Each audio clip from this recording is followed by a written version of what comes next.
Well, a month makes quite a bit of difference. I believe it's been almost exactly a month to the day that I posted my last update for my HO scale NS Lafayette belt layout.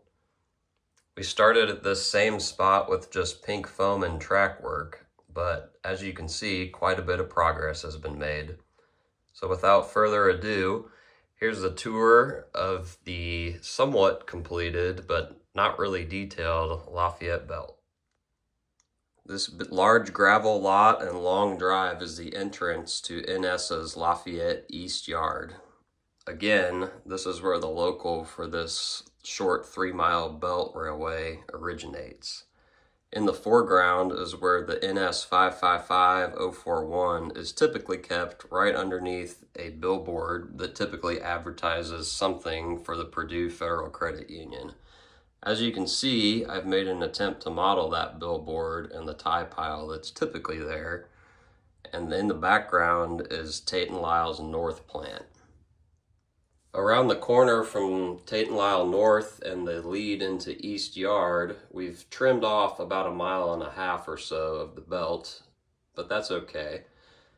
Nonetheless, there's a little bit of negative space filled with some trees before we get to the Sagamore Parkway road crossing. This is a busy 4-lane intersection with the belt that's protected in real life by gates and cantilevers.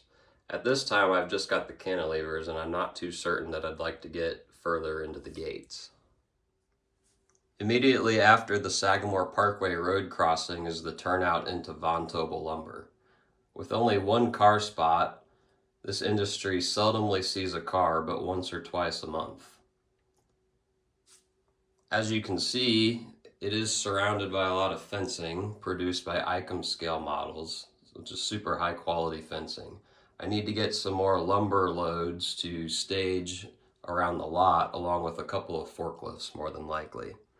Next up, we'll see the Wabash National Composites plant, which is in real life another 1/2 mile to 3/4 of a mile south of Von Tobel lumber, but again, we've trimmed a little bit of distance. Before we get to the pellet silos, I do like this small private crossing and how they have it marked in real life onside the plant property. It's protected by just what you would normally find as advanced warning signs on a normal roadway. Nonetheless, I've included that here, as long as a blue flag before you get into the spur with the plastic pellet hoppers. And here's the main feature of Wabash National's composites plant. The spur actually holds 4 plastic pellet hoppers at a time, as you can see I've replicated here. We've trimmed just a little distance between the end of the spur and the Main Street crossing. Nonetheless, it definitely looks the part. If you can see the holes in the middle of the roadway for the Main Street crossing, those are for some fusees that are going to hopefully be installed over the course of the next couple days. This is my first real foray into a photo backdrop. While not perfect, it certainly extends the feeling of depth beyond the scene and modeled part of the layout.